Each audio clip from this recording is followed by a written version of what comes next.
the 8 parts of speech. Here we have the 9, let me say the 9 parts of speech. Parties of speech.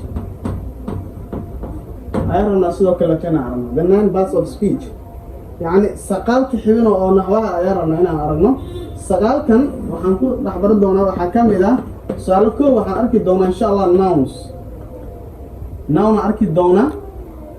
second وحنرنا هنا نفيرنا إن شاء الله pronouns. سدح أما 3 حالنا عرفنا verbs 4 وحالنا هنا عرفنا adverbs and 5 وحالنا هنا عرفنا adjectives.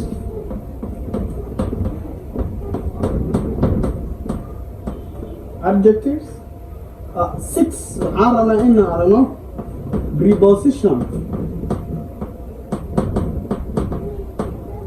Preposition 7 حالنا نعرفنا conjunction. Number 7 حالنا نعرفنا number 6 7 8 حالنا نعرفنا interjection.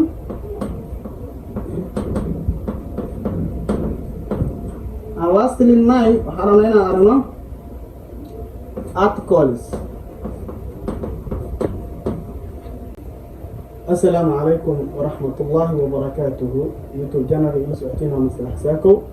ما أنتم حرنا إن شاء الله بيدا يرادو إن بلاونو جرامر كيني عادي جها فردا إيسي وحياة عن برضونا إن شاء الله أيام كيدونا مقالكني مقالك جانر كذا تقصد كان سبسكرايب صاروا ودي رأي نجوتين ده 10 كان إن شاء الله سودو 10 كلمات وتكون سبسية هاي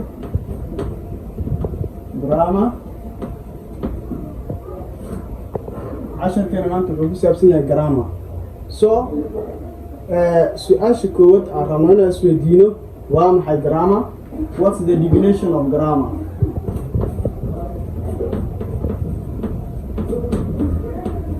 Definition of grammar يعني جرامركو تحتاج كيسي وامحل يعني جرامر محلول جدا وحارنا كلتور إنا أنت قاعدين أنت كلاتو وإنا فهمنا جرامر وحياة لولو جدا إنا فهمنا. So grammar definition of grammar تحتاج كجرامر مركا جرامر حدي كرنا grammar is a set of rules that tells us how to arrange words, when we speak or write. Let's say here write. So this is the definition of grammar. يعني definition key أما كحتان key grammar كا أيا واحد يعني grammar is a set of rules. Is a set of rules مركان لنا هاي وهاوايو ويعني شرعي أو دكسن that tells us تاسو إنه شيء so how to arrange قابك نسكو أديو words أرياشة أما phrases نوعي كرنا when we speak مركان حد لينو or أما talk when we speak or write. Let's say here write. When we speak مركان حد لينو or write مركان واحد قرينا. So for example here, we can say, for example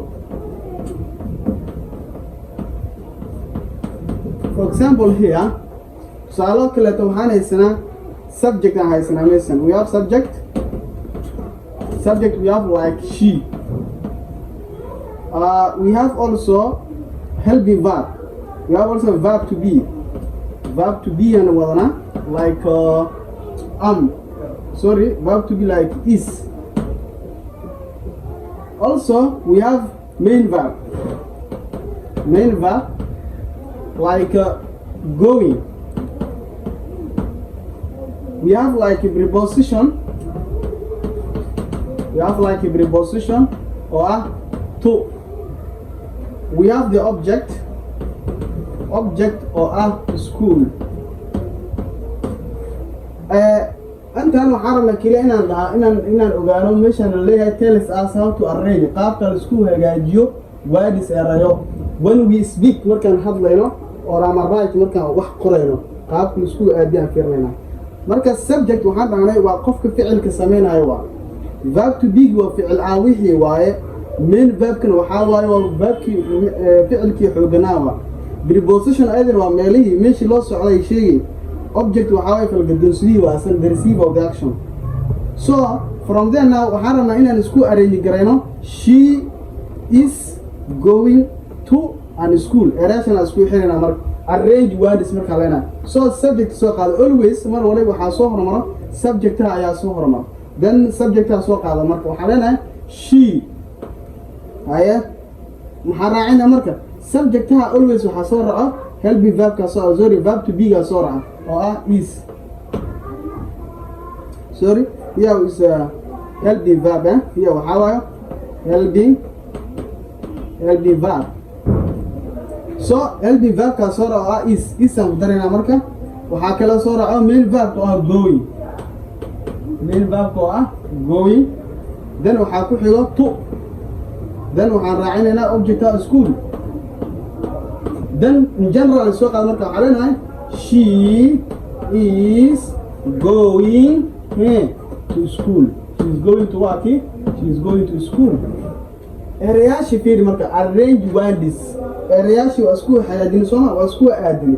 مركب سكول أدنى then وحين نقطة الجملة المصرية نقطة a complete phrase. is called a complete phrase نقطة مركب. then معنا وحاول أيده وحي أسعك school أسعك. then we have how to arrange words when we speak or write. Higher. From there now, under grammar, محرنا إن يعني أنكو برنا نمر.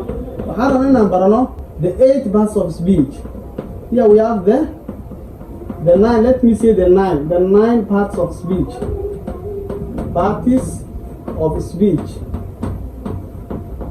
أيرنا سوق لكنا the 9 parts of speech. يعني سقالك حبنا أو نحوها أيرنا هنا أرنا. سقال كان وحنقول نحبر دونا وحكم إذا سؤالكو وحنأركي دونا إن شاء الله nouns noun أركي دونا second وحنرنا هنا نفيرنا إن شاء الله pronouns سدح أما 3 وحنرنا أركنا verbs 4 وحنرنا هنا أركنا adverbs and 5 وحرنا إن أرنا adjectives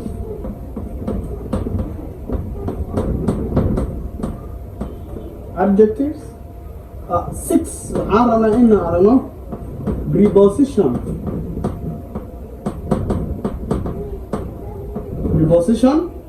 7 وحرنا إن أرنا conjunction Number 7 حرنا إن أرنا number 6 7 8 حرنا أرنا interjection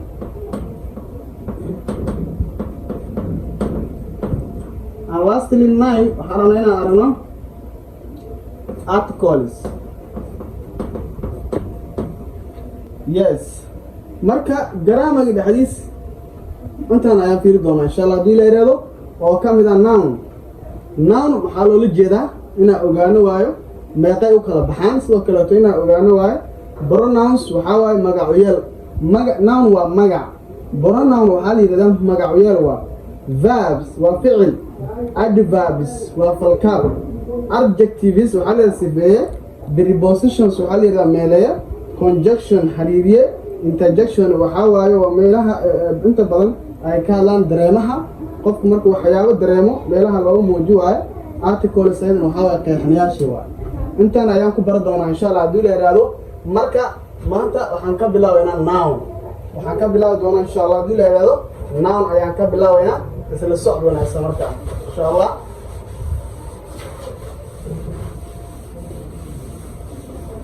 So noun ayaan ka bilaabaynaa. Here we have noun. So noun markaan leenahay noun waxaa la yiraahdaa magaca shay markaad magac u yeelaysid markaad siinaysid aad ku qeexaysid ayaa waxaa la yiraahdaa nouns. Kow waxyaabaha muhiimka ah rabno inaan ogaano waxaa waayo definition of nouns. Definition of nouns waa ina ogaano yani noun waxaa loola jeeda qeexitaankiisii maxaa waa see loo qeexaa. Then we say here waxaan leeyahay marka nouns magacu nouns are naming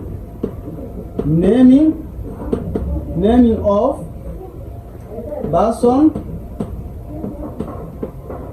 sorry, naming of people, place, animals, and things.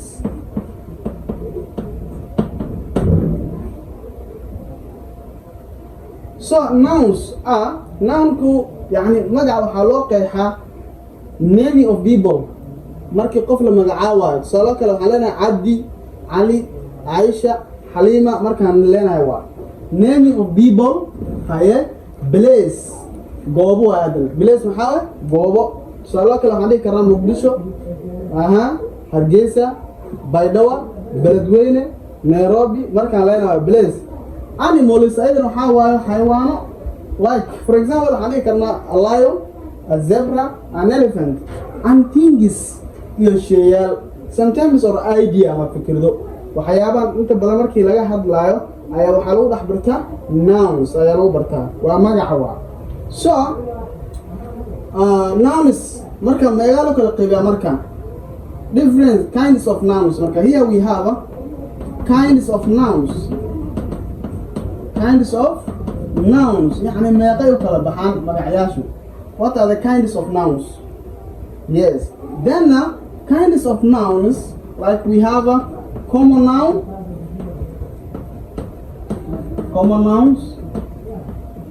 We have common noun, and number two we have proper noun.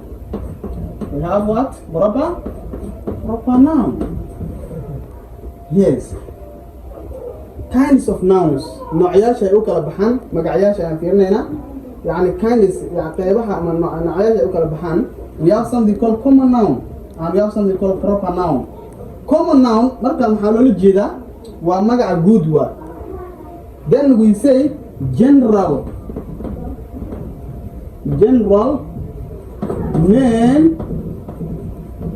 name given to a person, a place, animal, and things.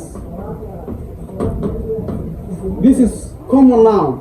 General name waa magaca guud ee la siiyey ama ha noqoto yani a person qof ha noqoto, a place ha noqoto, animal ha noqoto, and things. يعني هذا general name waa common noun هذا magacayaasha guud waa. So and then we also have a proper noun. This one هذا specific refers to the specific name given to a person, place, animals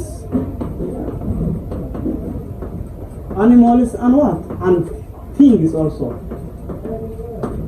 This is a proper noun. Waa magac khaas ah oo la siiyey ha noqoto yani isheega a person qof ha noqoto, place ha noqoto, animals ha noqoto, and things ha noqoto. So antana waxaa la isku yiraahdaa kinds of nouns noocyyaasha ay u kala baxaan nounka.